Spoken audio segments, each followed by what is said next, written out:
কোরআন যে কাঁদে তোমাদের জন্য, কোরআন যে কাঁদে তোমাদের জন্য। আমি থাকতে কেন এ দুঃখের অরণ্য, কোরআন যে কাঁদে তোমাদের জন্য। আমি এসেছি তোমাদের দুঃখ গোছাতে, আমি এসেছি তোমাদের অভাব মোছাতে।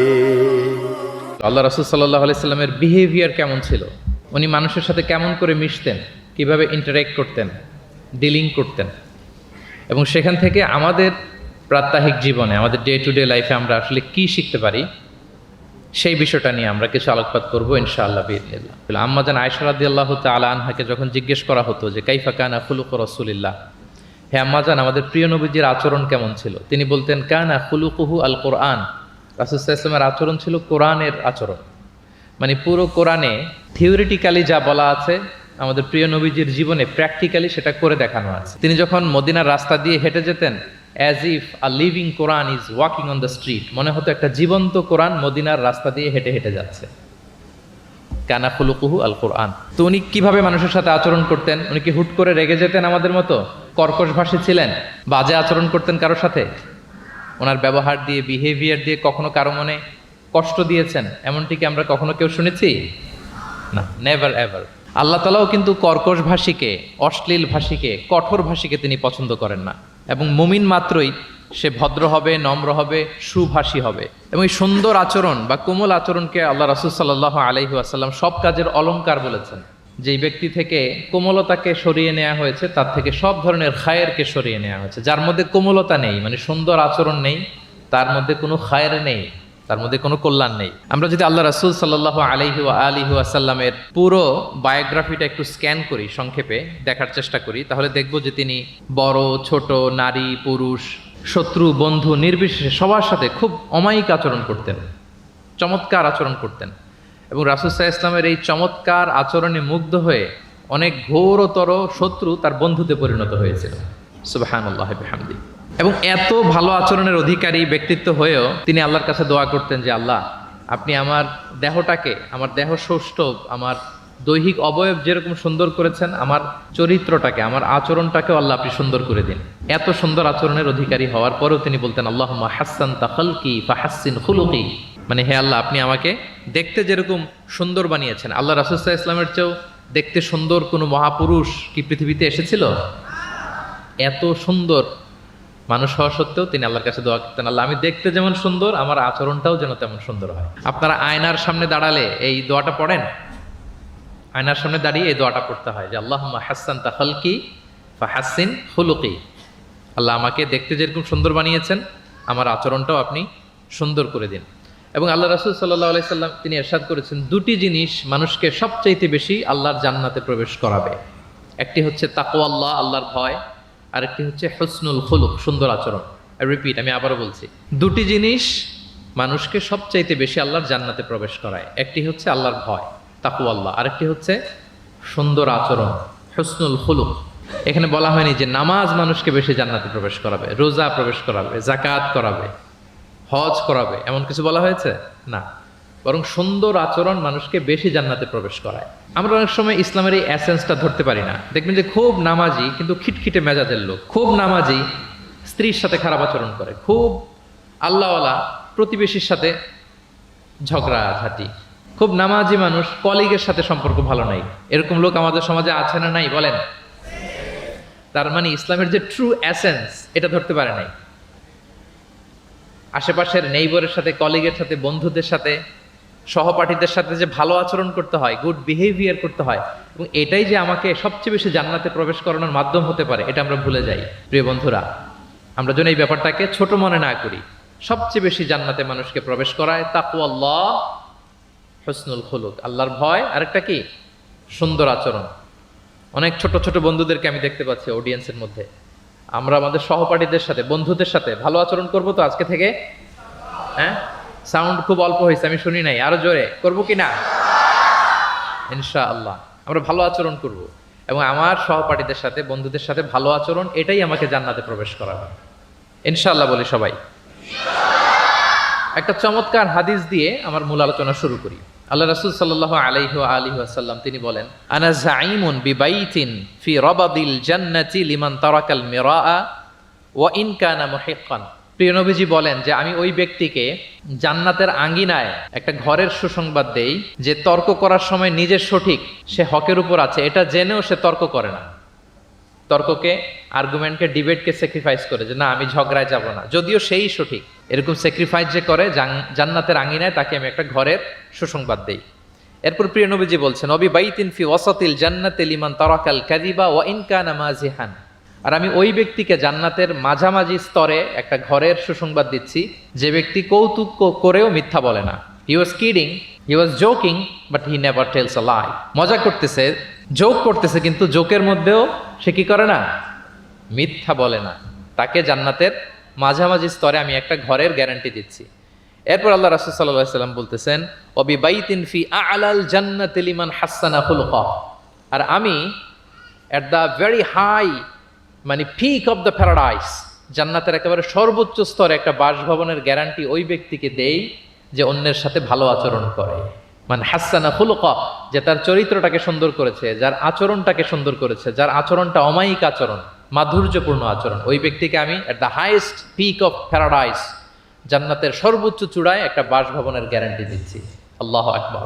তাহলে আমার আশেপাশে যারা আছে তাদের সাথে ভালো আচরণ করা, গুড বিহেভিয়ার করা, এটা ছোটখাটো কোনো বিষয় নয়, এটা অনেক গুরুত্বপূর্ণ একটা বিষয়। কিন্তু আমরা অনেক সময় এটার গুরুত্বটা বুঝতে পারি না, এটাকে ছোট করে দেখি। তো সম্মানিত বন্ধুরা, আমরা দেখব যে আমাদের প্রিয় নবীজি অন্যের সাথে কিভাবে আচরণ করেছেন। তিনি শিশুদের সাথে কিভাবে মিশেছেন, প্রাণীর প্রতি ওনার নবীজের আচরণ কেমন ছিল, শিশুদের সাথে কেমন ছিল, নারীদের সাথে কেমন ছিল, সাহাবাদের সাথে কেমন ছিল, কর্মচারীদের সাথে আচরণ কেমন ছিল, নিজের স্ত্রীদের সাথে কেমন ছিল, প্রতিবেশীর সাথে কেমন ছিল, যুদ্ধবন্দীদের সাথে প্রিয় নবীজের আচরণ কেমন ছিল, ভিক্ষুকের সাথে আচরণ কেমন ছিল, এমনকি যুদ্ধের ময়দানে শত্রুদের সাথে প্রিয় নবীজের আচরণ কেমন ছিল। এই 10টি পয়েন্টে দ্য এক্সাম্পলারি প্রফেটিক বিহেভিয়ার এই শিরোনামে আমরা কিছু কথা আজকে শুনবার চেষ্টা করব। আমরা শুরুতে একটু দেখার চেষ্টা করি যে পশু, পাখি, প্রাণী, এই প্রাণী জগতের প্রতি প্রিয় নবীজির আচরণ কেমন ছিল। প্রিয় নবী যে প্রাণীদের প্রতি খুব দয়াদ্র ছিলেন, তার বায়োগ্রাফিতে, জীবনীতে এরকম অসংখ্য নজির পাওয়া যায়। কারণ আল্লাহ তাআলা তাকে রাহমাতাল লিল আলামিন, ওমা আরসালনাকা ইল্লা রাহমাতাল লিল আলামিন, I've sent you as a mercy for the entire universe। আল্লাহ বলছেন আমি গোটা বিশ্বের জন্য, সবার জন্য আপনাকে ব্লেসিংস এন্ড মার্সি করে প্রেরণ করেছি। হি ওয়াজ এ মার্সি ফর অল, সবার জন্য তিনি রহমত হয়ে এসেছিলেন। মানুষের জন্য যেমনি রহমত, ম্যানকাইন্ড, জিনদের জন্য তিনি রহমত, জিনকাইন্ডের জন্য, ইভেন অ্যানিমালস, প্রাণীকুলের জন্য তিনি রহমত হয়ে পৃথিবীতে এসেছেন। মানুষের প্রতি তিনি যেমনি দয়া দেখিয়েছেন, প্রাণীদের প্রতিও দয়া দেখিয়েছেন। ছোট্ট একটা হাদিস দিয়ে শুরু করি। আমরা রাসূল সাল্লাল্লাহু আলাইহি ওয়াসাল্লামের এই এক্সাম্পলারি প্রফেটিক বিহেভিয়ার, এটা through the lens of Sira and through the lens of সুন্নাহ, সুন্নাহর পরতে পরতে, রাসূল সাল্লাল্লাহু আলাইহি ওয়াসাল্লামের সিরাতের পরতে পরতে আমরা দেখবার চেষ্টা করব যে তিনি কেমন আচরণ করতেন সবার সাথে। একবার তিনি একটা খেজুর বাগানে প্রবেশ করলেন মদিনাতে। তো প্রবেশ করার পর তিনি দেখতে পেলেন যে দূর থেকে একটা উট কান্না করে করে রাসূল সাল্লাল্লাহু আলাইহি ওয়াসাল্লামের কাছে ছুটে আসছে। একটা উট কান্না করে আসতেছে। রাসূল সাল্লাল্লাহু আলাইহি ওয়াসাল্লামের দেখে অত্যন্ত দয়া হলো, মায়া হলো যে উটটা কেন কান্না করতেছে, এত বেশি কেন কান্না করতেছে। আল্লাহ রাসূল সাল্লাল্লাহু আলাইহি ওয়া আলিহি ওয়াসাল্লাম তিনি মমতা ভরে ওনার হাত দিয়ে উটের মাথায় আদর করতে আরম্ভ করলেন। প্রিয় নবীজির এই মমতা মাখা হাত বোলানো পেয়ে উটের কান্না বন্ধ হলো এবং রাসূল সাল্লাল্লাহু আলাইহি ওয়াসাল্লামের কানে কি কি যেন বলল উট, এটা অন্যরা বুঝতে পারছে না। তো এরপর রাসূল সাল্লাল্লাহু আলাইহি ওয়াসাল্লাম খুঁজতে আরম্ভ করলেন যে উটের মালিককে। একজন আনসারী যুবক সাহাবী আসলো। তখন রাসূল সাল্লাল্লাহু আলাইহি ওয়াসাল্লাম বলল যে তোমার এই উট আমার কাছে তোমার ব্যাপারে নালিশ করেছে যে তুমি একে ক্ষুধার্ত রাখো কিন্তু একে দিয়ে অনেক কাজ করাও। তুমি কি এই বোবা, এই নিরীহ প্রাণীটার ব্যাপারে আল্লাহকে ভয় করো না? কিয়ামতের দিন এটাই তোমার জাহান্নামের কারণ হয়ে যেতে পারে। খবরদার, এই নিরীহ প্রাণীটার ব্যাপারে তুমি আল্লাহকে ভয় করো। দেখেন, প্রিয় নবীজি ওটের মাথায় হাত বুলিয়ে ওটের কান্না বন্ধ করেছিলেন এবং ওটের মালিককে ওসিয়ত করেছেন যে খবরদার, প্রাণীর প্রতি কখনো এরকম রূঢ় কঠিন আচরণ করা যাবে না, তাদের প্রতি রহম দিল হইতে হবে। এভাবে আপনি সিরাতের পরতে পরতে অনেক ঘটনা পাবেন। আজকের এই সংক্ষিপ্ত পরিসরে এত রেফারেন্স হয়তো আমার উল্লেখ করা সম্ভব হবে না এবং অ্যারাবিক টেক্সটগুলো বলে বলে অর্থ করে শোনানো অনেক সময় লেগে যাবে। আমি শুধু মূল মূল কথাগুলো, বুলেট পয়েন্টসগুলো আপনাদের সাথে শেয়ার করবার চেষ্টা করবো ইনশাআল্লাহ বিইذনিল্লাহ। এই যে প্রাণীর প্রতি দয়া, ইসলামের একটা মূলনীতি হচ্ছে মুমিনের জীবনের প্রতিটি কাজে ইহসানের পরশ থাকতে হবে। আল্লাহ তাআলা আমাদের সব কাজে ইহসানকে আবশ্যক করেছেন। আল্লাহ রাসূল সাল্লাল্লাহু আলাইহি সাল্লাম বলেছেন যে ফাইদা কতালতুম ফাআহসিনুল কিতলা, কাউকে হত্যা করতে হলেও ইহসানের সাথে হত্যা করতে হবে। ধরুন যে অপরাধের কারণে আদালত কর্তৃক সাব্যস্ত হলো যে একজন মৃত্যুদণ্ড প্রাপ্ত আসামি, তো তাই বলে কি আপনি যা ইচ্ছা তার সাথে করতে পারবেন? তার নাক কেটে ফেলা, কান কেটে ফেলা, তার অঙ্গহানি করা, এলোপাথারি ছুরিকাঘাত করা করতে পারবেন না। ইদা কতালতুম ফাআহসিনুল কিতলা, এটাও ইহসানের সাথে করতে হবে। দেখেন, হত্যার মতো একটা কাজ ইহসানের সাথে করতে হবে। ওয়া ইদা যাবাহতুম ফাআহসিনুয যাবহা, প্রিয় নবীজি বলেন তোমরা যখন জবেই করবে, কুরবানি করবে, এখানেও ইহসানের সাথে করবে। আল্লাহু আকবার। করতেছি জবাই, করতেছি কি? বলেন সবাই আমার সাথে, করতেছি কি? জবাই। তার মানে প্রাণীটাকে তো মেরেই ফেলতেছি, কিন্তু প্রিয় নবীজি বলেন এই জবাই করার ক্ষেত্রেও ইহসান করতে হবে। এত সুন্দরভাবে দ্রুত তার গলায় ছুরি লাগাতে হবে যাতে কয়েক সেকেন্ডের মধ্যেই জবাহের কাজটা হয়ে যায়। আপনি ইচ্ছে মতো এলোপাথারি তাকে ছুরি দিয়ে কষ্ট দিতে পারবেন না। মুমিনের প্রতিটি কাজে যেন ইহসানের পরশ থাকে। একবার আল্লাহ রাসূল সাল্লাল্লাহু আলাইহি সাল্লাম এক সাহাবীর পাশ দিয়ে যাচ্ছেন। ওই সাহাবী একটা ভেড়াকে জবাই করার জন্য মাটিতে শুইয়ে পা দিয়ে চেপে ধরে এরপর ছুরি ধার করতেছে। ছাগলটাকে মাটিতে শুইয়ে পা দিয়ে চেপে ধরে এরপরে কি করতেছে? ছুরি ধার করতেছে। আর প্রাণীটা এই ছুরি ধার করার দৃশ্যটা দেখতেছে। আল্লাহ রাসূল সাল্লাল্লাহু আলাইহি ওয়াসাল্লাম তাকে ধমক দিলেন, শাসালেন, বললেন তুমি তো এটাকে 2 বার জবাই করে ফেললে, একটু পরে তো জবাই করবে, এখনই তো জবাই করে ফেলতেছো, তুমি কি আগে ধার দিয়ে নিতে পারলা না? জবাইয়ের আগে তুমি কি ছুরিটাকে ধারালো করে নিতে পারলা না? শার্পেন করে নিতে পারলা না? এভাবে আল্লাহ রাসূল সাল্লাল্লাহু আলাইহি ওয়াসাল্লাম সব সময় প্রাণীদের প্রতি তিনি দয়া দেখিয়েছেন। এবং তিনি বনি ইসরায়েলের একটা ঘটনা বলতে যেয়ে তিনি বলেছেন যে একজন প্রস্টিটিউট লেডি, ব্যভিচারী নারী, যার জন্য জাহান্নাম বরাদ্দ ছিল, কিন্তু একটা তৃষ্ণার্ত কুকুরকে পানি খাওয়ানোর কারণে আল্লাহ তাআলা ওই পাপাচারী নারীকে জান্নাত দান করেছেন। সুবহানাল্লাহি বিহামদি। তার জন্য জাহান্নাম ছিল অবধারিত, কিন্তু একটা তৃষ্ণার্ত কুকুরকে পানি পান করার কারণে তাকে জান্নাত দিয়েছে কে? আল্লাহ সুবহানাহু ওয়া তাআলা। তাও কেমন একটা প্রাণীকে? কুকুরকে। আমরা গুরুত্বই দেই না। সামান্য একটা কুকুরকে দয়া দেখানোর কারণে আল্লাহ তাআলা এই জাহান্নামী নারীকে জান্নাত দান করেছেন। আমরা যদি খেয়াল করি যে আমরা আমাদের সমাজে কুকুর বিড়াল দেখলে কি করি বলেন তো? রাস্তাঘাটে দেখি, অডিয়েন্সের কাছ থেকে আমি একটু শুনি, কি করি আমরা? তাড়িয়ে দেয়। আর কি করি? ঢিল ছুরি। আর কেউ কেউ খাবার দেয়। মাশাআল্লাহ, এই তো, এটাই তো প্রিয় নবীজির সুন্নাহ, আমরা খাবার দিব। এক্স্যাক্টলি। কিন্তু আমি জানি না কেন যেন বাংলাদেশে কুকুর দেখলে, বিড়াল দেখলে কি করে? তাড়ায় দেয়, ঢিল ছোড়ে, লাথি মারে, এরকম করে না অনেক সময়? অপ্রয়োজনে, কোনো প্রয়োজন নেই এটা করে। এবং সবচেয়ে মজার ব্যাপার হচ্ছে মাঝে মাঝে দেখা যায় যে জোড়া লাগা কুকুর যদি দেখা যায়, যে একসাথে দুটো কুকুর, তাদের প্রজননের কারণে তাদের একটা বিশেষ ঋতুতে, বিশেষ সময়ে তাদেরকে এটা করতে হয়। এক অদ্ভুত কারণে মানুষ মানে ক্ষিপ্ত হয়ে ওঠে তাদের প্রতি। কিন্তু আমাদের তো মানবিক হওয়া উচিত ছিল, আশরাফুল মাখলুকাত বলে আমরা নিজেদেরকে দাবি করি। আমাদের কি করা উচিত ছিল? ইগনোর করা উচিত ছিল, let them do there job, overlook করার দরকার ছিল। কিন্তু কোনো এক অদৃশ্য কারণে আমরা এরকম দৃশ্য দেখলে হিংস্র হয়ে উঠি, লাঠি দিয়ে মারি, ওখানে মানুষ জড়ো হই।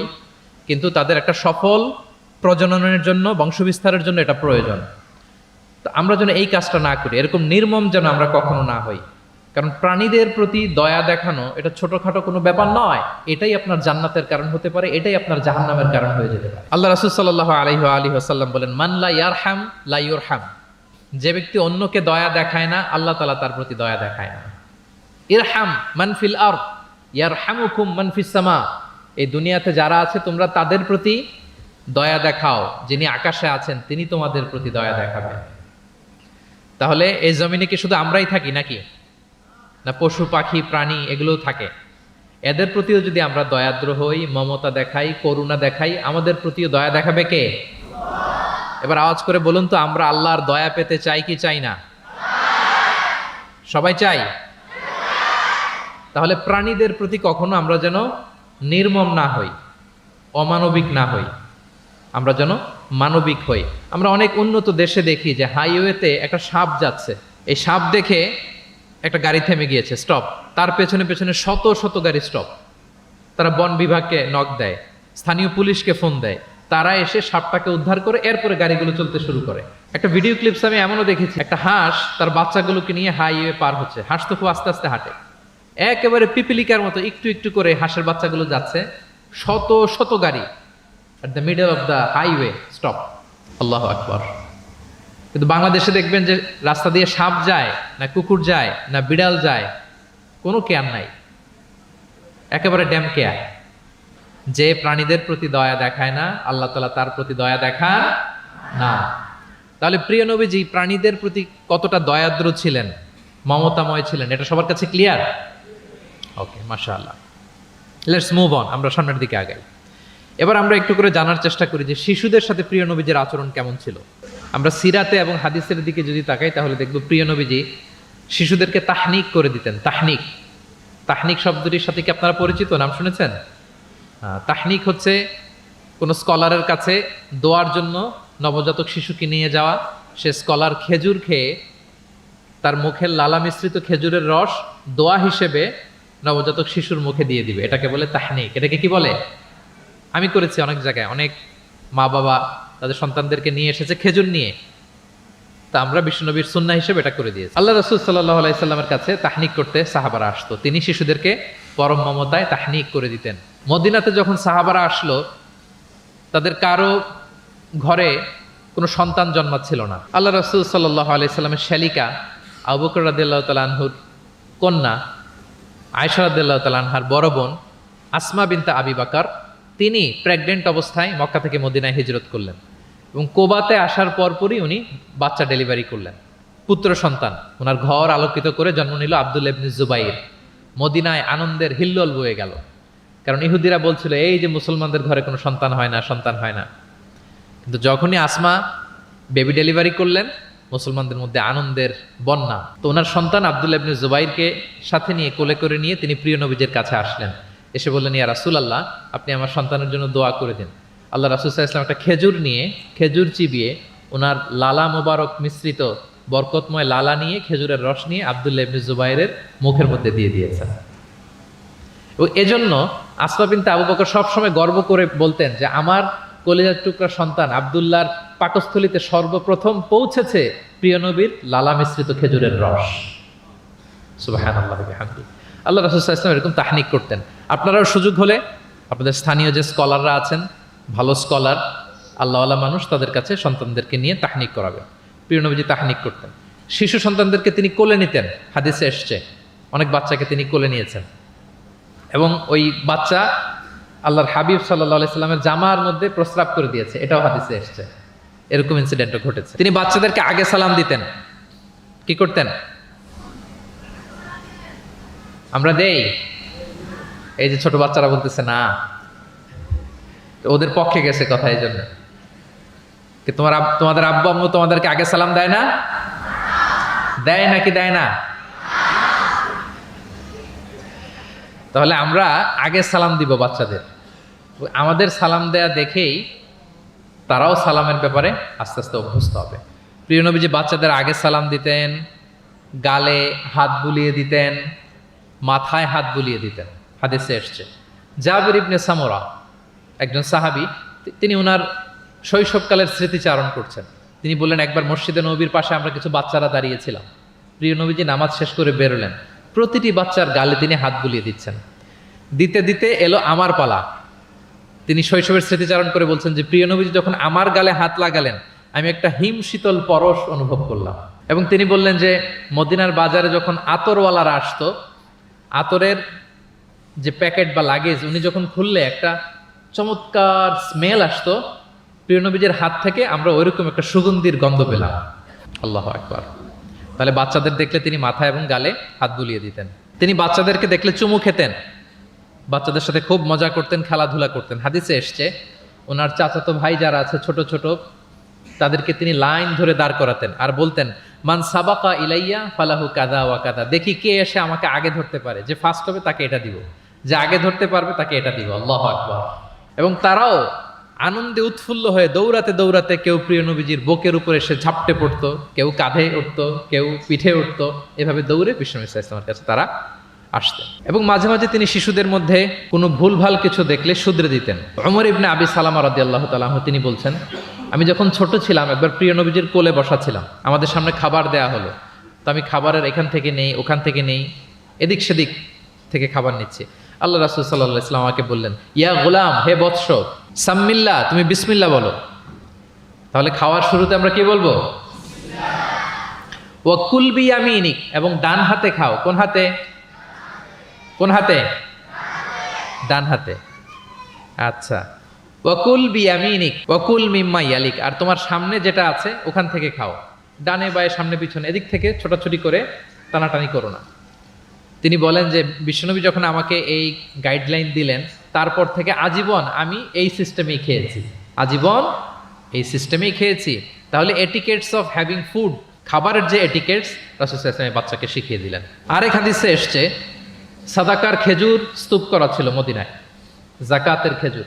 হঠাৎ ওনার নাতি, আল্লাহ রাসূল সাল্লাল্লাহু আলাইহি ওয়াসাল্লামের নাতি হাসান রাদিয়াল্লাহু তাআলা আনহু জাকাতের খেজুর একটা নিয়ে খাওয়া শুরু করলেন। ছোট মানুষ, কোনটা জাকাতের খেজুর আর কোনটা খাওয়া যাবে এটা তো উনি বুঝতেন না। ছোট্ট মানুষ জাকাতের খেজুর খাওয়া শুরু করলেন। দূর থেকে প্রিয় নবীজি দেখে দৌড়ে গেলেন, দৌড়ে মুখ থেকে টেনে খেজুরটা বের করলেন। হাদিসে এসেছে প্রিয় নবীজি বলতে আরম্ভ করলেন, ইরমি বিহা কিখ কিখ। এটা একটা অ্যারাবিক এক্সপ্রেশন। কিখ কিখ মানে আমরা বাংলায় যেটা বলি ওয়াক, থু থু, থু মেরে ফেলে দাও। হাসান রাদিয়াল্লাহু তাআলা আনহু তিনি বললেন যে নানা ভাই, থু মেরে ফেলে দাও। আল্লাহ তাআলা, তুমি কি জানো না, আন্না লা নাআকুলু সাদাকা, আমরা হাশিমি খানদান, আমরা কখনো সাদাকার কিছু খেতে পারবো না। আল্লাহু আকবার। তাহলে দ্য কনসেপ্ট অফ হালাল এন্ড হারাম ছোটবেলা থেকে তিনি শিখাই দিলেন নাতিকে। এভাবে শিশুদেরকে আদর করতেন, ভালোবাসা দিতেন, মায়া মমতায় জড়িয়ে রাখতেন, এবং ভুল করলে পরম মমতায় শুধরে দিতেন। তাহলে শিশুদের সাথে প্রিয় নবীজির কেমন আচরণ আমরা বুঝতে পারছি। তিনি শিশুদের প্রতি কতটা কনসিডারেট ছিলেন, কতটা তিনি কনসিডারেট ছিলেন আমরা একটা ছোট্ট হাদিস থেকে শুনি। একবার তিনি কোন এক নামাজে দীর্ঘ লম্বা সিজদা করে দিলেন, দীর্ঘ লম্বা, এত লম্বা সিজদা কখনো তিনি করেন না। নামাজ শেষে সাহাবারা জিজ্ঞেস করলেন, ইয়া রাসূলুল্লাহ, আপনি কি সিজদার মধ্যে অসুস্থ হয়ে গেলেন নাকি, অথবা কোরআনের আয়াত নাজিল হলো নাকি? এত দীর্ঘ সিজদা তো ফরজ নামাজে কখনো করতে দেখি না। রাসূল সাল্লাল্লাহু আলাইহি ওয়াসাল্লাম বললেন, কুল্লু যালিকা লাম ইয়াকুন, না একটাও না, ওহিও নাজিল হয়নি, অসুস্থও হয়নি। কারণ আমি যখন সিজদায় ছিলাম, আমার নাতি খেলতে খেলতে আমার কাঁধের উপরে চড়ে বসেছে। এখন আমি যদি সিজদা থেকে মাথা উঠাই, তার খেলা তো ইন্টারাপ্ট হয়ে যাবে। এজন্য যতক্ষণ সে মাথার উপরে পিঠের উপরে বসে বসে খেলছিল, আমি সিজদায় লুটিয়ে পড়ে সিজদাটাকে লম্বা করে দিয়েছি। সূক্ষ্ম বিবেচনা বোধ ছিল প্রিয় নবীজির, এবং শিশুদের প্রতি তিনি কতটা কনসিডারেট ছিলেন, এটা ছিল প্রিয় নবীজির শিশুদের সাথে আচরণ। তাহলে প্রাণীদের সাথে তিনি কেমন ছিলেন আমরা জানলাম, শিশুদের সাথে কেমন ছিলেন আমরা জানলাম। এবার আমরা দেখি যে নারীদের সাথে প্রিয় নবীজির আচরণ কেমন ছিল। তিনি নারীদেরকে অত্যন্ত সম্মান করতেন। কি করতেন? সম্মান। তিনি বলতেন, আদ দুনিয়া কুল্লুহা মাতা ওয়া খায়রু মাতা'আদ দুনিয়া আল মারআ সালিহা। পৃথিবীর সব কিছু যা দেখা যায় সব সম্পদ, কিন্তু এর মধ্যে সবচেয়ে দামি সম্পদ হচ্ছে নেককার নারী। কারণ তাদের পেট থেকেই পৃথিবীর সব ভালো মানুষ, মহাপুরুষরা এসেছে, আল্লাহর ওয়ালিরা এসেছে, নবীরা এসেছে। নবীরা কাদের পেট থেকে এসেছে বলেন? নবীরা মায়েদের পেট থেকে এসেছে না? এবং তিনি বলতেন, খায়রুকুম খায়রুকুম লি আহলিহি ওয়া আনা খায়রুকুম লি আহলি। তোমাদের মধ্যে সে সবচেয়ে সেরা যে তার পরিবারের কাছে সেরা, মানে স্ত্রীর কাছে সেরা, আর আমি আমার স্ত্রীর কাছে সেরা। প্রিয় নবীজি বলতেন। আল্লাহু আকবার। একবার একদল নারী এবং শিশুকে বিয়ের অনুষ্ঠান থেকে ফেরার পথে তাদেরকে দেখে প্রিয় নবীজি বললেন, তোমরা আমার কাছে সর্বাধিক প্রিয়। নারীদেরকে তিনি অত্যন্ত পছন্দ করতেন এবং সম্মান করতেন, এবং নারীদের সাথে ভালো আচরণ করার ব্যাপারে তিনি আমাদেরকে আদেশ করেছেন। তিনি বলেছেন, ফাস্তাউসু বিন্নিসাই খায়রা, খবরদার নারীদের সাথে রূঢ় আচরণ করো না, খারাপ আচরণ করো না, তাদের সাথে ভালো আচরণ করো। পুরুষদেরকে যেমনি ওটের উপর চড়িয়ে ওট টেনে হিচড়ে নিয়ে যাওয়া হয়, নারীদেরকে যেন এমনি না নেওয়া হয়। তিনি একবার বলছিলেন যে খবরদার, সাওকা বিল কাওয়ারির রিফকান বিল কাওয়ারির, মানে নারীদেরকে যখন ওটে চড়িয়ে হাওদাজে চড়িয়ে তোমরা টানো, ওহে সাহাবারা তাড়াহুড়ো করো না, ধীরস্থির ভাবে করো। অর্থাৎ তিনি বুঝাতে চাইলেন, কাওয়ারির মানে হচ্ছে কাচের তৈরি তৈজসপত্র বা বাসনপত্র। আমাদের ঘরে যে কাচের প্লেট, চামচ, গ্লাস আছে, এগুলো যদি সাবান দিয়ে আমাদের ধুইতে হয়, ক্লিন করতে হয়, আমরা কি করি? খুব সাবধানে এটাকে ধরি, রাখি, ক্লিন করি, তাই না?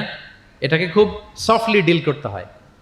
রাসূল সাল্লাল্লাহু আলাইহি ওয়াসাল্লাম সেটাই বললেন, নারীদেরকে কাচের সাথে তুলনা করে বললেন তাদের সাথে এরকম কোমল আচরণ করতে হবে। এবং তিনি বলেছেন দুনিয়ার প্রতিটি মায়ের পায়ের নিচে আছে তার সন্তানের বেহেশত। সুবহানাল্লাহ। এবং সন্তান জন্ম দিতে যে কোনো নারী যদি ইন্তেকাল করে, প্রিয় নবীজি বলেন ওই নারীকে আল্লাহ তাআলা কিয়ামতের দিন শহীদদের কাতারে দাঁড় করিয়ে দিবেন। আল্লাহ তাআলা যাকে একটি কন্যা দিয়েছেন তার জন্য একটি জান্নাত, দুইটি কন্যা দুইটি জান্নাত, যতগুলো কন্যা ততগুলো জাহান্নামের দরজা ব্লকেজ হয়ে যাবে। সুবহানাল্লাহ। এভাবে তিনি নারীদের সাথে আচরণ করেছেন। নারীরা মদিনার সমাজে প্রিয় নবীজির পেছনে সালাতে অংশগ্রহণ করত, প্রিয় নবীজির পেছনেই তারা সালাতে অংশগ্রহণ করতো। এখনো আপনারা মদিনাতে বা মক্কাতে গেলে দেখবেন যে পুরুষদের পাশাপাশি নারীরাও সেখানে সালাতে অংশগ্রহণ করে। প্রিয় নবীজিকে ডিরেক্টলি তারা প্রশ্ন করতেন, কিউএস সেশনে অংশগ্রহণ করতেন, কোশ্চেনিং আনসারিং সেশন। নারীদের মধ্যে থেকে দাঁড়িয়েও তারা প্রশ্ন শুরু করে দিতেন। রাসূল সাল্লাল্লাহু আলাইহি ওয়াসাল্লামের সাথে সফরে অংশগ্রহণ করতেন।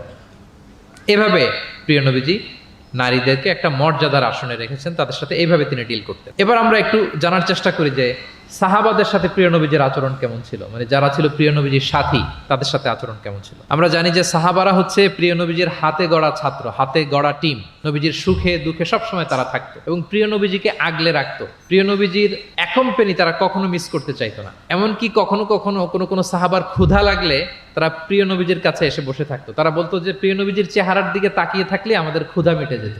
নবীজির নুরানি চেহারার দিকে তাকিয়ে থাকলে কি হতো? পেটের ক্ষুধা চলে যেত। যে আয়াত দিয়ে আমি শুরু করেছিলাম, ফাবিমা রাহমাতিম মিনাল্লাহি লিনতা লাহুম ওয়ালাউ কুনতা ফাদদান গালিযাল কলবি লানফাদ্দু মিন হাওলিক। নবী হে, আল্লাহর রহমতে আপনি কোমল হৃদয়ের অধিকারী হয়েছেন, এজন্য সবাই আপনাকে ঘিরে থাকতে চায়, আপনার পাশে থাকতে চায়। আপনি যদি কর্কশ ভাষী হতেন, কঠোর আচরণের অধিকারী হতেন, তাহলে এখন যেমনি আপনার সাহাবারা আপনাকে ঘিরে রাখে, সব সময় আপনার পাশে থাকতে চায়, তারা এমনটি আপনাকে ঘিরে রাখতো না। এবং আল্লাহ রাসূল সাল্লাল্লাহু আলাইহি ওয়াসাল্লামের চেহারায় সবসময় একটা স্মাইলিং ফেস থাকতো, অলওয়েজ স্মাইল। তিনি বলতেন তাবাসসুমুকা ফি ওয়াজহি আখিকা সাদাকা, your smile to your brother it's a charity. তুমি তোমার ভাইয়ের দিকে তাকিয়ে যে মুচকি হাসি দাও, এতেও আল্লাহ তাআলা তোমার আমলনামায় সাদাকা দেওয়ার সওয়াব দিয়ে দেন। আপনারা মুচকি হাসেন তো? কি মুচকি হাসেন? হ্যাঁ, মুচকি হাসবেন। মুচকি হাসতে পয়সা লাগে না, লাগে? মুচকি হাসবেন। মুচকি হাসলে এটা সাদাকা দেওয়ার সমান সওয়াব। অলওয়েজ একটা স্মাইলি ফেসে থাকতেন প্রিয় নবীজি। ওনার চেহারা দেখলেই মানুষের মন ভালো হয়ে যেত। আল্লাহু আকবার। সাহাবাদের সাথে ওনার আচরণ কেমন ছিল, ডিলিংস কেমন ছিল? এক নম্বরে তিনি খুব কোমল আচরণ করতেন সাহাবাদের সাথে। কেউ যখন প্রিয় নবীজির সাথে কথা বলতো, ওই লোক কথা বলার সময় চোখ না ফেরালে প্রিয় নবীজি কখনো তার থেকে চেহারা ফেরাতেন না। মুসাফা করার সময় যিনি প্রিয় নবীজির সাথে মুসাফা করেছেন, ওই লোক হাত টেনে না নিলে প্রিয় নবীজি কখনো হাত টেনে নিতেন না। সুবহানাল্লাহ, হোয়াট এ হাম্বল পার্সোনালিটি।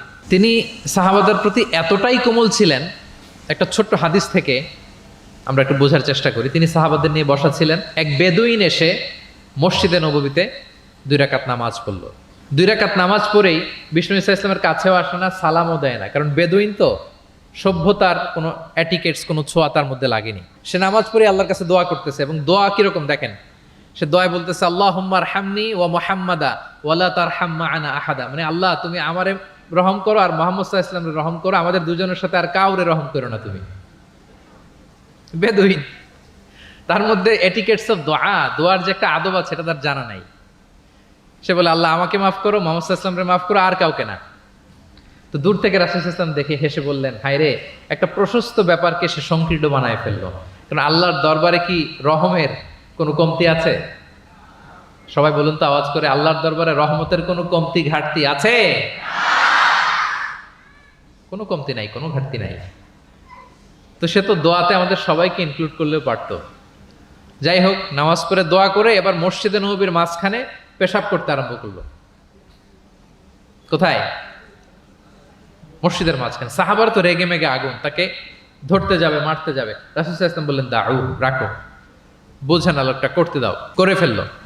এবার প্রিয় নবীজি বললেন হারিকু আলা বাউলিহি সাজলান মিন মা।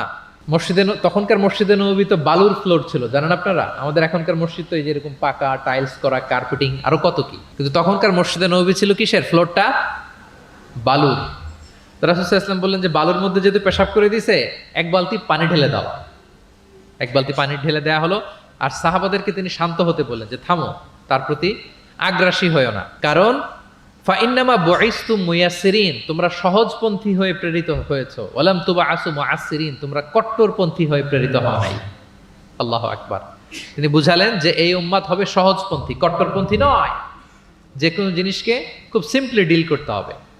এবার তিনি ওই বেদুনকে ডেকে পাঠালেন, বললেন, আচ্ছা তুমি যে মসজিদের ভেতরে তোমার উট ঢুকালে এবং মাঝখানে পেশাব করে দিলে, তুমি কি জানো এটা এই কমিউনিটির এবাদতগাহ, এই মদিনার সোসাইটির এটা একটা মসজিদ। আমরা এখানে নামাজ পড়ি, আল্লাহর জিকির করি, এখানে কোরআন তেলাওয়াত করি। এই জায়গায় বসে তোমার পেশাব করা কি ঠিক হলো? প্রিয় নবীজি যখন ভালোবেসে তাকে কাছে ডেকে বুঝালেন, সে মাথা নিচু করে এবার কাচুমাচু করতে আরম্ভ করলো। সে লজ্জিত হয়ে প্রিয় নবীজির কাছে ক্ষমা চাইল। সুবহানাল্লাহ। তাহলে তিনি সাহাবাদের প্রতি কতটা কোমল আচরণের অধিকারী ছিলেন, এই হাদিস থেকে আমরা বুঝতে পারলাম। তিনি সাহাবাদের জন্য দোয়া করতেন, প্রাণ ভরে দোয়া করতেন।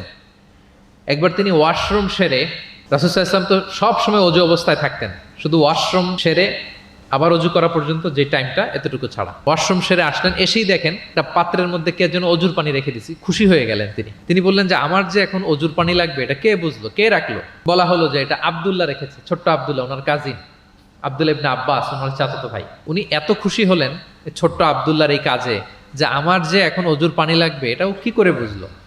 উনি এত খুশি হলেন, খুশি হয়ে তার জন্য একটা দোয়া করলেন।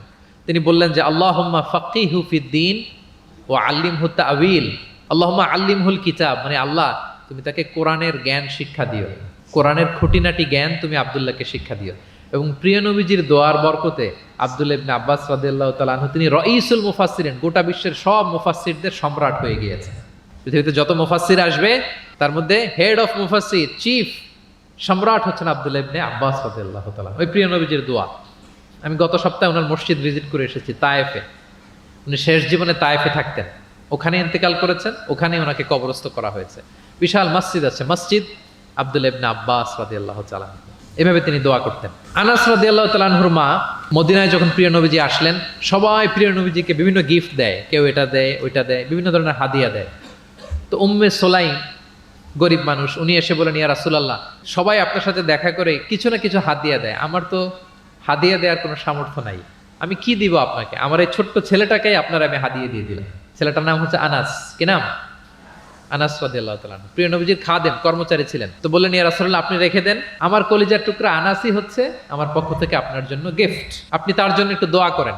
তো তিনি দোয়া করতে আরম্ভ করলেন, আল্লাহুম্মা আকসির মালা ওয়া ওয়ালাদা, আল্লাহ আপনি আনাসের সম্পদ বাড়ায় দেন, আল্লাহ আপনি আনাসের সন্তান বাড়ায় দেন। এই যে দোয়া করেছেন, ওয়া বারিক লাহু ফিমা আতাইতা, যা দিবেন এতে বরকত দিয়ে দেন, এই যে দোয়া করেছেন, দোয়ার ফলে কি হয়েছে দেখেন। আনাস রাদিয়াল্লাহু তাআলা আনহু বলেন, প্রিয় নবীজির এই দোয়ার বরকতে মদিনার সবার খেজুর বাগানে বছরে খেজুর হতো একবার, কিন্তু আমি আনাসের খেজুর বাগানে বছরে খেজুর হতো 2 বার। আর ওনার সর্বসাকুল্যে 80 জন সন্তান ছিল। 80 জন।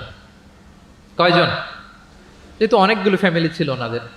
প্রিয় নবীজির দোয়ার বরকতে 2 বার বছরে খেজুর হতো ওনার বাগানে, আর 80 জন সন্তান তিনি পেয়েছিলেন। তাহলে সাহাবাদের প্রতি কোমল আচরণ করতেন, তাদের জন্য দোয়া করতেন, তাদের ভালো গুণের প্রশংসা করতেন। অনেক হাদিস, অনেক হাদিস, এগুলো বলতে গেলে অনেক সময় লেগে যাবে। একটা বিখ্যাত হাদিস আপনারা জুমার সময়, জুমার খুতবার সময় প্রায় শোনেন, আরহামু উম্মতি বি উম্মতি আবু বকর, শোনেন? ওয়া আশাদ্দুহুম ফি আমরিল্লাহি উমর, এই যে মুখস্থ। ওয়া আসদাকুহুম হায়ান উসমান, ওয়া আকরাউহুম লিকিতাবিল্লাহি উবাই। তার মানে এই উম্মতের মধ্যে সবচেয়ে সফট হার্টেড হচ্ছেন আবু বকর, সবচেয়ে সফট হার্টেড। আল্লাহর জমিনে আল্লাহর দ্বীন বাস্তবায়নে সবচেয়ে কঠোর হচ্ছেন ওমরে ফারুক। সবচেয়ে কঠোর কে? ওমরে ফারুক। সবচেয়ে লজ্জাশীল সাহাবী হচ্ছেন ওসমান। এভাবে তিনি অ্যাপ্রিশিয়েট করতেন। আমরা অনেক সময় মানুষের অ্যাপ্রিশিয়েট করতে চাই না। প্রিয় নবীজি কারোর মধ্যে ভালো কিছু দেখলে কি করতেন? সবাই বলুন, অ্যাপ্রিশিয়েট করতেন। আপনার ছেলের মধ্যেও, আপনার মেয়ের মধ্যেও কোনো ভালো গুণ দেখলে আপনি অ্যাপ্রিশিয়েট করবেন, দোয়া করবেন, উজ্জীবিত হবে সে, ইন্সপায়ার্ড হবে। আমরা অনেক সময় আমাদের ছেলে মেয়েদেরকে উৎসাহ দেই না, তার মধ্যে যে কি কারিশমা আমরা জানিই না, মনে করি যে A+ পাইলেই বুঝি সফল। A+ পায় নাই, পাশের ঘরের কেউ পাইছে, বলে যে যা ওর পা ধোয়া পানি খা, এরকম বলে না বাংলাদেশে? নিজের ছেলে A+ পায় নাই, পাশের ঘরের একজন পাইছে, তো কি বলে? তার পা ধোয়া। এইটা বলে কিন্তু ওর মনোবল আপনি শুরুতেই নষ্ট করে দিলেন, ভেঙে দিলেন। না, ওর মধ্যে হয়তো অন্য ধরনের কোনো যোগ্যতা আছে, অন্য ধরনের ক্যালিবার আছে। সো তাদেরকে অ্যাপ্রিসিয়েট আমাদেরকে করতে হবে।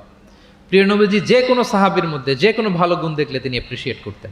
আবু মুসা আল আশআরী রাদিয়াল্লাহু তাআলা আনহুর কণ্ঠটা ছিল বড় চমৎকার। তিনি একবার বললেন, ইয়া আবা মুসা লাকাদ উতিতা মিজমার মিন মাজামিরি আলি দাউদ। দাউদ নবীর গলায় আল্লাহ যে সুরের ঝংকার দিয়েছে, এই উম্মতের মধ্যে আল্লাহ তোমার গলায় সেই সুরের লহরী ঢেলে দিয়েছে। সুবহান। তো তিনি বলেন, ইয়া রাসূলুল্লাহ, আমি তো আপনার সামনে কখনো কোরআন তেলাওয়াত করিনি, আমার গলায় যে সুর আছে আপনি কি করে বুঝলেন?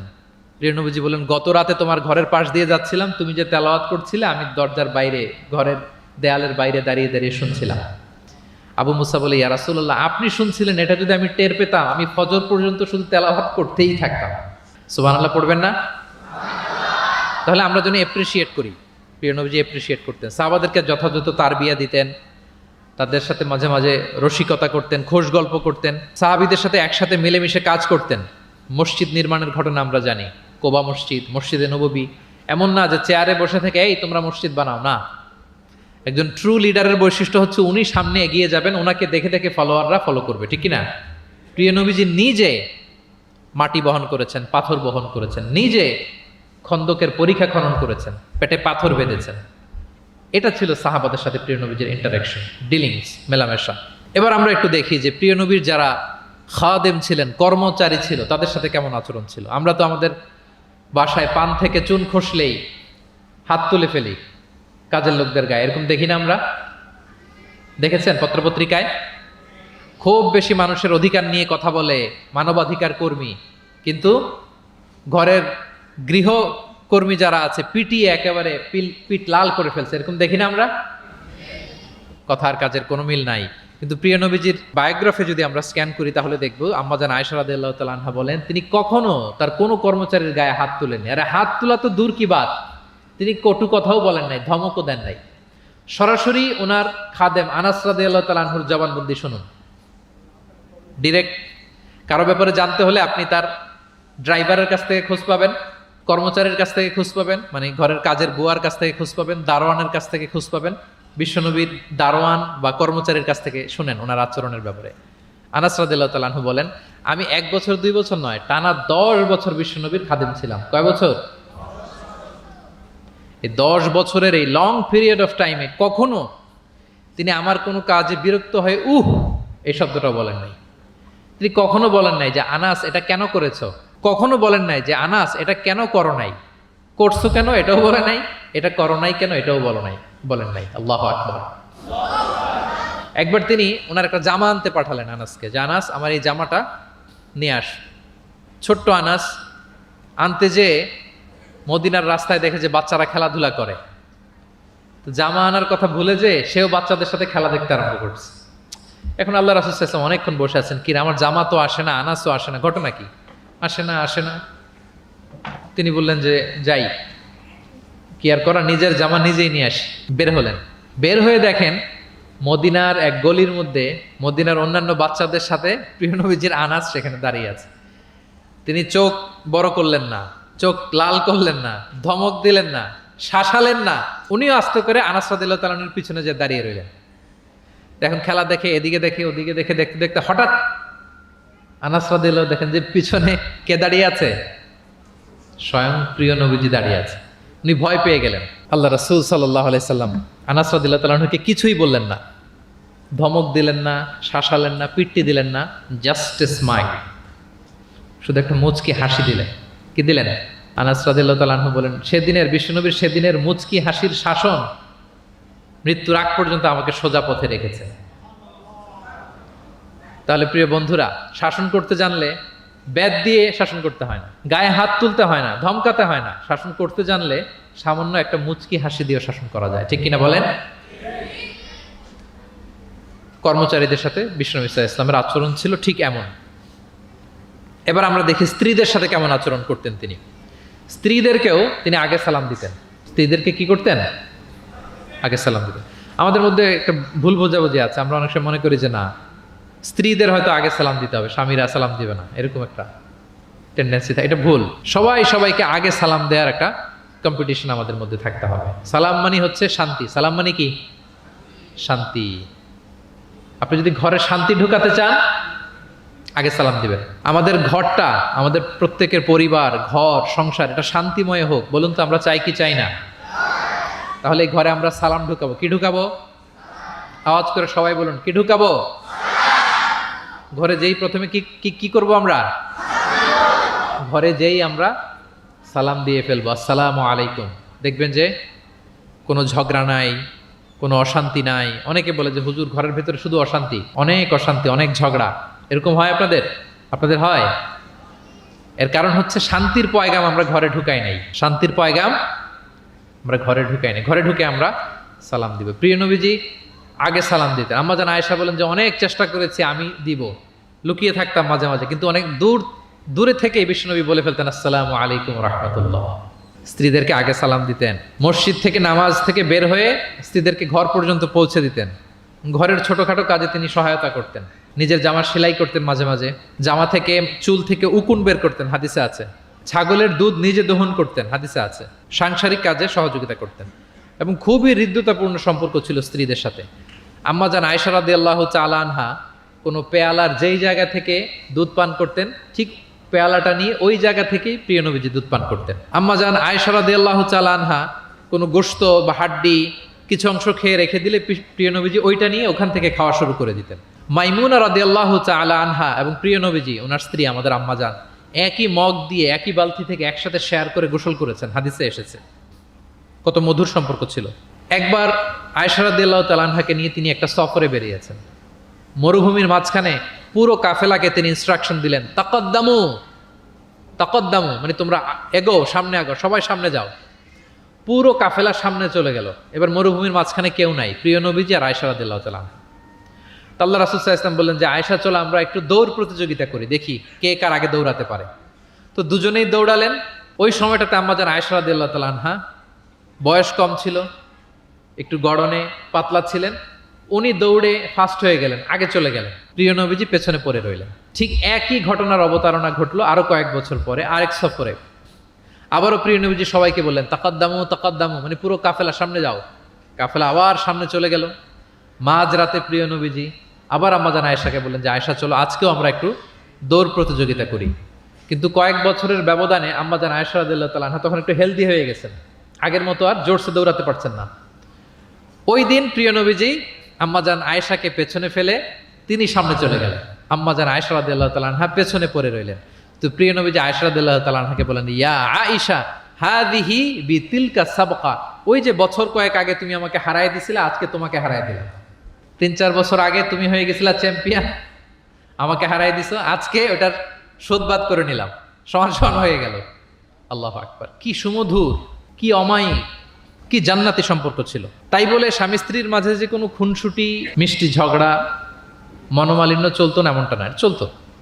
সবার জীবনেই থাকে এটা, প্রিয় নবীজির জীবনেও ছিল। তো তখন আল্লাহ রাসূল সাল্লাল্লাহু আলাইহি ওয়াসাল্লাম বলতেন, আয়েশা ইন্নী লা আ'লাম ইযা কুনতি আন্নী রাদিয়া ওয়া ইযা কুনতি আলাইয়া গাদবা। আয়েশা, আমি কিন্তু টের পাই কখন তুমি আমার প্রতি খুশি আর কখন তুমি আমার উপর রেগে আছো, আমি কিন্তু বুঝে ফেলি। আম্মা জান বলেন যে আপনি কি করে বোঝেন? রাসূল সাল্লাল্লাহু আলাইহি ওয়াসাল্লাম বললেন, যখন তুমি আমার উপর রেগে থাকো তখন দোয়া করার সময় তুমি বলো রব্বি ইব্রাহিম, মানে হে ইব্রাহিমের রব আপনি আমাদেরকে ক্ষমা করেন, হে মুসার রব আপনি আমাদেরকে ক্ষমা করেন। আর যখন তুমি আমার উপর খুশি থাকো তখন দোয়ার সময় তুমি বলো রব্বি মুহাম্মদ, হে মুহাম্মাদের রব আপনি আমাদেরকে ক্ষমা করেন, হে মুহাম্মাদের রব আপনি আমাদের উপর দয়া করেন। মানে তুমি যখন রেগে থাকো তুমি ইচ্ছে করে আমার নামটা মুখে নিতে চাও না, আমি কিন্তু বুঝে ফেলি। আম্মা জান আয়েশা বলেন, ইয়া রাসূলুল্লাহ মা আহজুরু ইল্লা ইসমাক, আমি তো শুধু আপনার নামটাই বাদ দেই, মুখ থেকেই বাদ দেই, কিন্তু আমার হৃদয় থেকে তো কখনোই আপনাকে সরাতে পারি না। হৃদয়ে সবসময় আপনি থাকেন ইয়া রাসূলুল্লাহ। তাহলে প্রিয় বন্ধুরা, স্ত্রীদের সাথে, ওনার তো অনেকগুলো স্ত্রী ছিল, এই স্ত্রীদের সাথে ওনার কেমন আচরণ ছিল আমরা বুঝতে পারলাম। এবার আমরা একটু দেখি যে প্রতিবেশীদের সাথে প্রিয় নবীজির আচরণ কেমন ছিল। আল্লাহ রাসূল সাল্লাল্লাহু আলাইহি ওয়াসাল্লাম সবসময় প্রতিবেশীদের সাথে অত্যন্ত ভালো আচরণ করতেন। তিনি বলতেন, মান কানা ইউমিনু বিল্লাহি ওয়াল ইয়াউমিল আখির ফালইউকরিম জারাহ, যে আল্লাহ বিশ্বাস করে এবং আখিরাতে বিশ্বাস করে সেজন্য প্রতিবেশীর সাথে ভালো আচরণ করে, প্রতিবেশীকে যেন সম্মান করে। এবং আবু যার গিফারি রাদিয়াল্লাহু তাআলা আনহুকে তিনি বলতেন যে আবু যার, তুমি যদি মারাক রান্না করো, মানে ঝোল, আমরা নেহারি খাই না গরুর পায়া দিয়ে, গরুর পায়া দিয়ে যে ঝোল রান্না করে এটাকে কি বলেন আপনারা? নেহারি। তো তিনি বললেন যে আবুজার যখন নেহারি রান্না করবে, ঝোল জাতীয় কিছু রান্না করবে, পানি একটু বেশি দিও, যাতে তোমার প্রতিবেশীর সাথে তুমি শেয়ার করতে পারো। প্রতিবেশীর ব্যাপারে কতটা কনসার্ন ছিলেন তিনি। এবং তিনি বলতেন লাইসাল মুমিন আল্লাযী ইয়াশবা ওয়া জারুহু জাইউন ইলা যামবি, সে ব্যক্তি মুমিন নয় যে নিজে পেট পুরে খায় কিন্তু তার প্রতিবেশীরা অভুক্ত থাকে, না খেয়ে থাকে। সে ব্যক্তি কখনো প্রকৃত মুমিন হতে পারে না। এবং মজার ব্যাপার হচ্ছে, ভালো আচরণের জন্য, সদাচরণের জন্য প্রতিবেশী মুসলিম হওয়া আবশ্যক নয়। আই রিপিট, আমি আবারও বলছি, ব্যাপারটা এমন না যে আমার মুসলিম প্রতিবেশী ভালো আচরণ করব, আমার হয়তো বৌদ্ধ প্রতিবেশী বা হিন্দু প্রতিবেশী, এজন্য ওদের সাথে আমি ভালো আচরণ করব না। ব্যাপারটা কি এমন না। নেইবরের ক্ষেত্রে মুসলিম হোক অমুসলিম হোক, প্রতিবেশী হলেই তার সাথে আমাদের ভালো আচরণ করতে হবে। বিশ্বনবীর এক ইহুদি প্রতিবেশী ছিল, ইহুদি। তো সেই প্রতিবেশীর ছোট্ট একটা ইহুদি সন্তান ছিল, প্রায় বিশ্বনবীর কাছে এসে প্রিয় নবীজির টুকিটাকি কাজ করে দিতেন। তো হঠাৎ অনেক দিন হয়ে গেল ইহুদি ছেলেটা আসে না, তার কোনো দেখা নেই। প্রিয় নবীজি ভাবলেন হয়তো কোনো সমস্যা হয়েছে, তাকে দেখে আসে।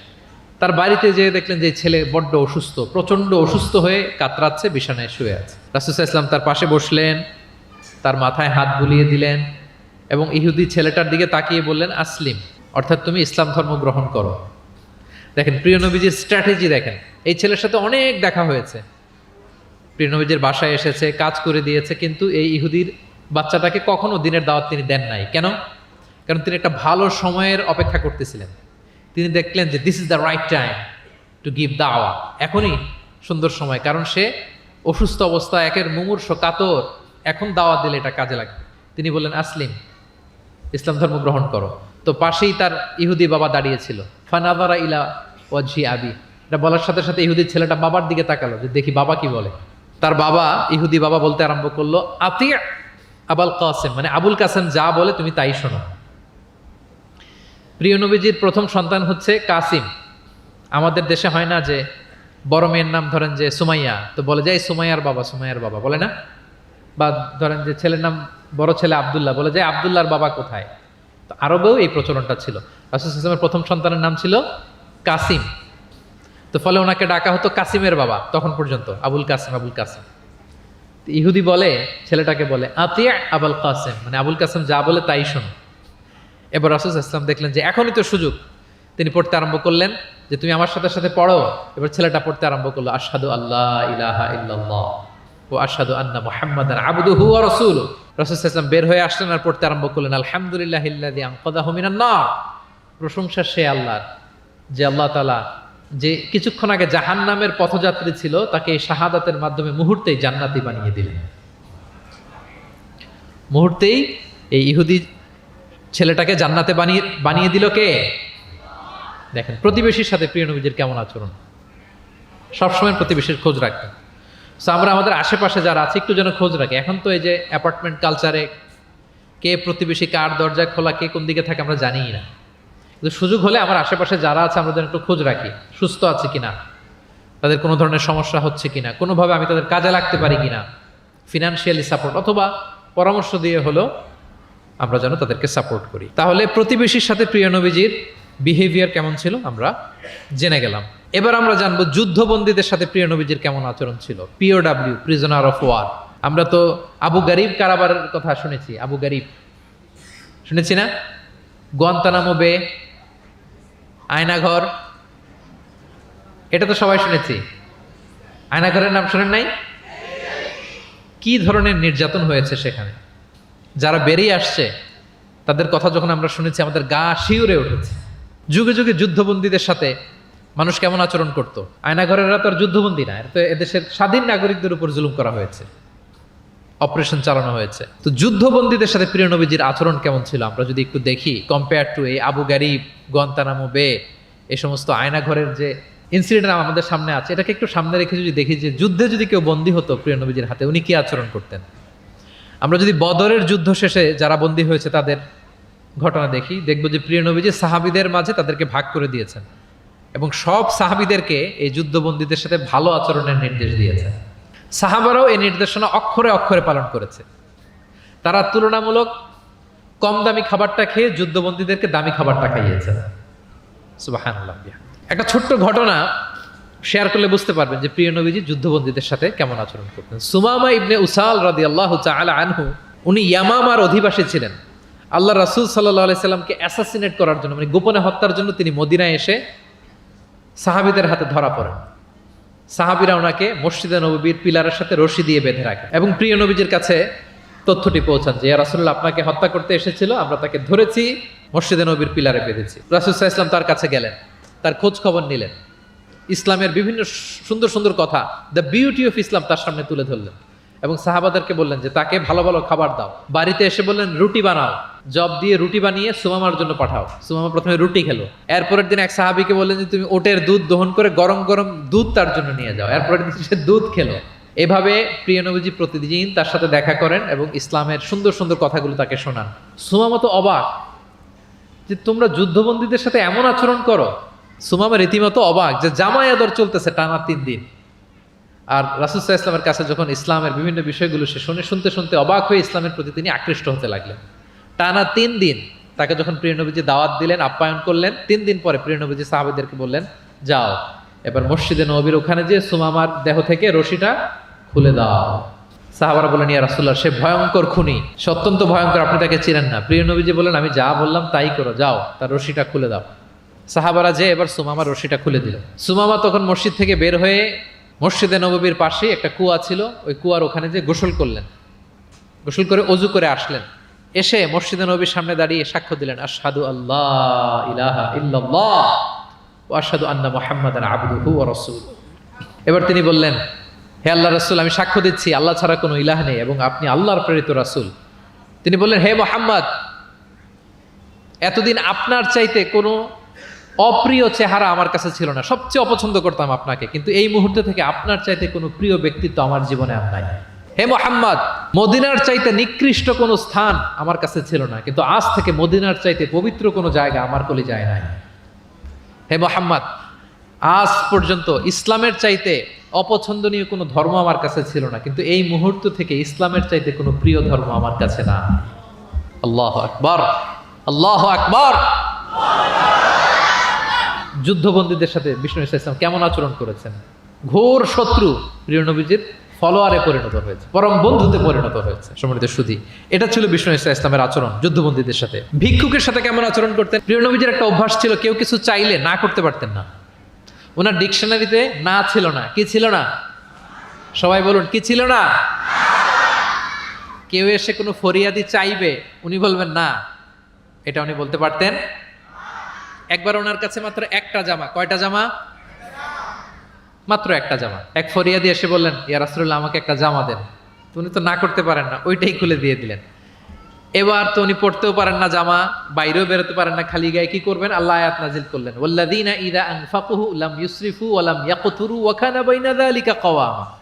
এর অর্থ হচ্ছে যারা দান করে, দান হওয়া উচিত এমন, কৃপণতাও করবে না আবার অতিমাত্রাও করবে না, মাঝামাঝি। তো বুঝাতে চাইলেন নবী জামা যদি দুটো থাকতো তো একটা দিতেন, ছিল কয়টা? এটাই যে দিয়ে দিয়েছেন, এখন আপনি গায়ে রাখবেন কোনটা? আল্লাহু আকবার। কি রহমতের নবী, কি মায়ার নবী ছিলেন। না বলতে জানতেন না। এক নারী একটা চমৎকার চাদর বুনন করে সাজিয়ে প্রিয় নবীজির কাছে নিয়ে এসেছিলেন। তখন নবীজির জামা কাপড়ের খুব সংকট ছিল। ওই নারী এসে বলে ইয়া রাসূলুল্লাহ এটা উপহার হিসেবে আপনার কাছে এনেছি। প্রিয় নবীজি খুব খুশি হয়ে এটা গায়ে জড়ালেন, কারণ তখন জামা ছিল না খুব একটা। তো এই সুন্দর জামা দেখে এক সাহাবী এসে বলে ইয়া রাসূলুল্লাহ এই জামাটা আমাকে দেন। কি বলে? অন্য সাহাবারা রেগে গেলেন, এটা তুমি কাজটা ভালো করলে না, তুমি জানো যে নবীজির কাছে এখন জামা নেই, এটাই তুমি চাইলা। তখন প্রিয় নবীজি তো না করতে পারে না, ওই জামাটাই গা থেকে খুলে দিয়ে দিলেন। তো ওই সাহাবী বলে তোমরা কি জানো আমি কেন চেয়েছি? কারণ এই জামাটা নবীজির গায়ে লেগেছে, আমি চাই এই জামা দিয়ে আমার কাফন দেয়া হবে। এবং ঠিকই ওই সাহাবীকে এই জামা দিয়ে কাফন দেয়া হয়েছিল। ভিক্ষুকের সাথে কেমন আচরণ। একবার তিনি চাদর পরিহিত অবস্থায় রাস্তা দিয়ে হাঁটছিলেন, এক ভিক্ষুক এসে ওনার গায়ের চাদর ধরে এমন জোরে টান মারলেন, গলিদুল হাসিয়া, ওই চাদরের এই পাশে ডিজাইন করা ছিল, প্রিয় নবীজির ঘাড়ের এদিকে চামড়ায় দাগ পড়ে গেল, তিনি ব্যথা পেলেন এবং বললেন ইয়া মুহাম্মদ মুরলি মিন মালিল্লাহ, দাও কোষাগারে কি আছে ওখান থেকে আমারে কিছু দাও। মানে এটিকেট জানে না, আদব নাই তার মধ্যে। আসছে ভিক্ষা করতে, আসছে কি করতে? ভিক্ষুকরা তো এমনি একটু অনুনয় বিনয় করে যে দেন আমার কাছে কিছু নাই, দয়া করে দেন। তো সেটা না করে, অনুনয় না করে, সে আরো রাফ অ্যাটিটিউড করে এমন জোরে নবীজির চাদর ধরে টান দিলেন, ঘাড়ের এখানে চামড়ায় দাগ পড়ে গেল এবং বললেন যে হে মোহাম্মদ দাও কিছু দাও। রাসূল সাল্লাল্লাহু আলাইহি ওয়াসাল্লামের ওই যে হাতিয়ার, সবচেয়ে বড় হাতিয়ার কি ওনার? মুচকি হাসি। সবচেয়ে বড় হাতিয়ার কি? Just smile. আবার একটা মুচকি হাসি দিলেন, দিয়ে পাশে যারা ছিল বললেন যে যাও বাইতুল মাল থেকে তাকে কিছু সম্পদ দিয়ে দাও। সুবহানাল্লাহ। একটা কঠিন সিচুয়েশন যখন আমরা রিঅ্যাক্ট করি, রেগে যাই, ফকির এসে যদি আপনার জামা ধরে টান দেয়, ওরা কি দিবেন? কি করবেন? মাইট দিবেন? যে বলে যে মাইট দিব। প্রিয় নবীজি মুচকি হাসি দিয়ে বলেন যাও তাকে দিয়ে দাও। তাহলে এভাবে তিনি ওনার অনুপম বিহেভিয়ার দিয়ে, আচরণ দিয়ে মানুষের হৃদয় জয় করেছেন। প্রিয় ভাইরা খেয়াল রাখবেন, কোমলতা দিয়ে যেটা জয় করা যায়, কঠোরতা দিয়ে সেটা পারা যায় না। আপনার সফট বিহেভিয়ার দিয়ে you can win the heart of the people. মানুষের হৃদয় আপনি জয় করে ফেলবেন, যেমনটা প্রিয় নবীজি করেছেন। সব শেষ পয়েন্ট, শত্রুর সাথে কেমন আচরণ করতেন। খুবই কম হাদিসে পাওয়া যায় যে তিনি বদদোয়া করেছেন। Very rare. Most of the time তিনি দোয়া করেছেন হেদায়েতের। কিসের দোয়া করেছেন? হেদায়েতের দোয়া করেছেন। সাহাবারা একবার বলেন ইয়া রাসূলুল্লাহ, দাউস গোত্র খুব গাদ্দারি করেছে, একটু বদদোয়া করেন। হাত তোলেন। রাসূল হাত তুলে বদদোয়া না করে হেদায়েতের দোয়া করে দিলেন। বললেন যে আল্লাহুম্মা হদি দাউসান ওয়াতি বিহিম, আল্লাহ দাউসকে আপনি হেদায়েত দেন আর মুসলিম বানিয়ে আমার কাছে নিয়ে আসেন। ঠিকই প্রিয় নবীজির দোয়ার বরকতে দাউসের ৮০টা ফ্যামিলি মুমিন হয়ে কিছুদিন পরে প্রিয় নবীজির কাছে চলে এসেছে। আল্লাহু আকবার। সাকিব গোত্র হুনাইনের যুদ্ধে তীর মেরে মুসলমানদেরকে একেবারে শেষ করে দিচ্ছিল। সাকিফ, বনু সাকিফ। সাহাবারা আবার বলেন ইয়া রাসূলুল্লাহ, হাত তোলেন, একটু দোয়া, একটু বদদোয়া করেন, আল্লাহ যেন ওদেরকে ধ্বংস করে দেয়, আল্লাহ যেন ধ্বংস করে দেয়। রাসূল সাল্লাল্লাহু আলাইহি ওয়াসাল্লাম আবার দোয়া করলেন যে বাল আরজু আইয়ুখরিজাল্লাহু মিন আসলাবিহিম মান ইয়াবুদুল্লাহা ওয়াহদাহু ওয়া লা ইউশরিকু বিহি শাইআ। আমি তাদের হেদায়েতের জন্য দোয়া করি। আপনারা জানেন যে তায়েফের ময়দানে প্রিয় নবীজিকে পাথর মারা হয়েছে, জানেন? পাথর মারতে মারতে রক্তাক্ত করা হয়েছিল প্রিয় নবীজিকে, মাথা থেকে পা পর্যন্ত ব্লিডিং। সাথে ছিল যায়েদ বিন হারেসা রাদিয়াল্লাহু তাআলা আনহু। উনি প্রিয় নবীজিকে বাঁচাতে যে উনিও মাথায় আঘাত পেয়েছেন, ওখান থেকে ব্লিডিং। এক খ্রিস্টান দাস কিছু আঙ্গুর নিয়ে আসলো প্রিয় নবীজির কাছে, যে আপনি তো অসুস্থ, ক্লান্ত শ্রান্ত, এটা খান। প্রিয় নবীজি বিসমিল্লাহির রহমানির রহিম বলে আঙ্গুরটা নিল। ওই খ্রিস্টান দাসের নাম ছিল আদ্দাস। প্রিয় নবীজি যখন বললেন বিসমিল্লাহ, আদ্দাস বলে যে বিসমিল্লাহ, এটা আবার কোন শব্দ? এই তায়েফে আমি এতদিন ধরে আছি, কেউ তো খাবারের আগে বিসমিল্লাহ বলে না। মান আনতা, আপনি কে? তো প্রিয় নবীজি বলেন ওমান আনতা, তুমি কে? তো আদ্দাস বলে আমি খ্রিস্টিয়ান স্লেভ, আমি একজন খ্রিস্টান দাস। তো রাসূল সাল্লাল্লাহু আলাইহি ওয়াসাল্লাম বললেন তোমার বাড়ি কই? বলে যে মিন আহলি নিনাবি, আমার বাড়ি ইরাক। তো রাসূল সাল্লাল্লাহু আলাইহি ওয়াসাল্লাম বললেন যেখানে ইউনুস নবীর বাড়ি। এবার খ্রিস্টান আরো অবাক যে আপনি ইউনুস নবীকেও চিনেন? রাসূল সাল্লাল্লাহু আলাইহি ওয়াসাল্লাম বললেন আরে চিনবো না মানে, ইউনুস তো আমার ভাই, সেও নবী আর আমিও নবী। ইউনুস যে নবী ছিল আলাইহিস সালাম, এই নবুয়তির ধারাবাহিকতার এই চেইনটাকে পূর্ণতা দিতে আল্লাহ তাআলা আমাকে পাঠিয়েছেন। খাতামুন নবিয়্যিন, seal of the all prophets. Addas অবাক হয়ে গেল। আদ্দাস রাদিয়াল্লাহু তাআলা আনহু ঠিক ওই জায়গায় এই খ্রিস্টান বালক রাসূল সাল্লাল্লাহু আলাইহি ওয়াসাল্লামের কাছে শাহাদা পড়ে মুসলমান হয়ে গেল। পাহাড়রক্ষী ফেরেশতারা এসে বললেন ইয়া রাসূলুল্লাহ, আপনি বলেন তায়েফের দুই দিকের পাহাড় চাপা দিয়ে এমন এক কলাপস করে দিব, পুরো তায়েফবাসী মেসাকার হয়ে যাবে। রাসূল সাল্লাল্লাহু আলাইহি ওয়াসাল্লাম বললেন না, তারা হয়তো ঈমান আনেনি, কিন্তু তাদের পরের জেনারেশন, তার পরের জেনারেশন, তাদের মধ্যে থেকে কেউ না কেউ থাকবে যারা পড়বে লা ইলাহা ইল্লাল্লাহ মুহাম্মাদুর রাসূলুল্লাহ। তাই হয়েছে। আমি গত সপ্তাহে উমরায় ছিলাম, একদিনের জন্য তায়েফ গিয়েছিলাম। মসজিদের অভাব নাই, ইসলামিক ইনস্টিটিউশনের অভাব নাই। প্রিয় নবীজির সেই দোয়া সত্যিই বাস্তবায়িত হয়েছে। তায়েফবাসী তখন ঈমান আনে নাই, কিন্তু এখন লক্ষ লক্ষ মুসলিম কালেমার পতাকাবাহী বীর সেনানী তায়েফের জমিনে আছে না নাই? আছে। শত্রুদের সাথে তিনি এমন আচরণ করেছেন। উহুদের ময়দানে রক্তাক্ত হয়েছেন, দাঁত ভেঙেছে, হেলমেট ভেঙে দন্দন মোবারক শহীদ হয়েছে বিশ্বনবীর। কিন্তু হেদায়েতের দোয়া করেছেন। তিনি বলেছেন আল্লাহুম্মা হদি কওমি ফা ইন্নাহুম লা ইয়ালামুন। আল্লাহ আমার কওমকে আপনি মাফ করেন, ওরা চিনে নাই, বুঝে নাই। শুধু যে ক্ষমাই চাইছে আল্লাহর কাছে তা না, ওদের হয়ে এক্সকিউজ করতেছে।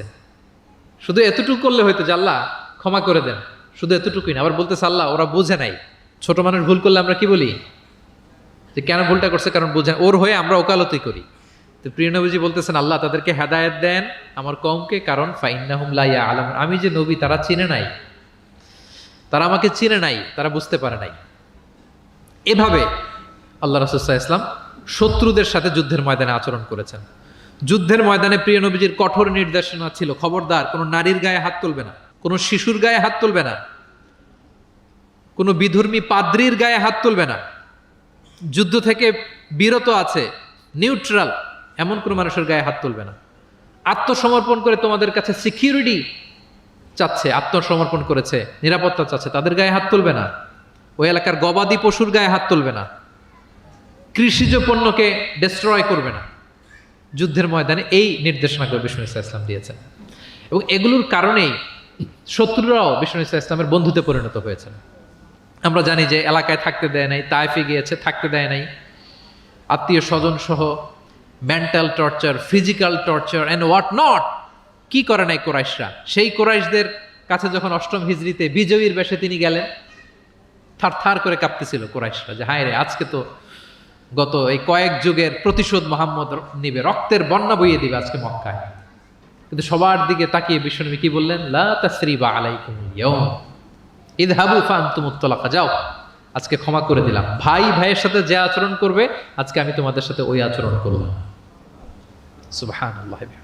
This was the character and behaviour of the last messenger Muhammad সাল্লাল্লাহু আলাইহি ওয়াসাল্লাম। সম্মানিত সুধী, তাহলে আমরা যেটা বুঝলাম, কোমল আচরণ দিয়ে আপনি যা অর্জন করতে পারবেন, কঠোর আচরণ দিয়ে, রূঢ় আচরণ দিয়ে, খারাপ ব্যবহার দিয়ে পারবেন? সবাই বলেন তো পারবেন? ব্যক্তি তার সুন্দর আচরণ দিয়ে খুব সহজেই অন্যের মাঝে প্রভাব বিস্তার করতে পারে। আমরা দেখেছি যে প্রিয় নবী শিশুদের সাথে, নারীদের সাথে, বন্ধুর সাথে, শত্রুর সাথে অমায়িক আচরণ করেছেন। এক্সাম্পলারি বিহেভিয়ার, অমায়িক আচরণ। আমরা যেন সেই আচরণের অধিকারী হতে পারি, আমরা যেন সেই ব্যবহারের অধিকারী হতে পারি। প্রিয় নবীজি যেমনি তার কোমল আচরণ দিয়ে, মার্জিত, পরিশীলিত, অমায়িক, মাধুর্যপূর্ণ আচরণ দিয়ে মানব মণ্ডলীর হৃদয় জয় করেছেন, আমরাও যেন আমাদের আচরণকে সেভাবে পরিশীলিত করতে পারি।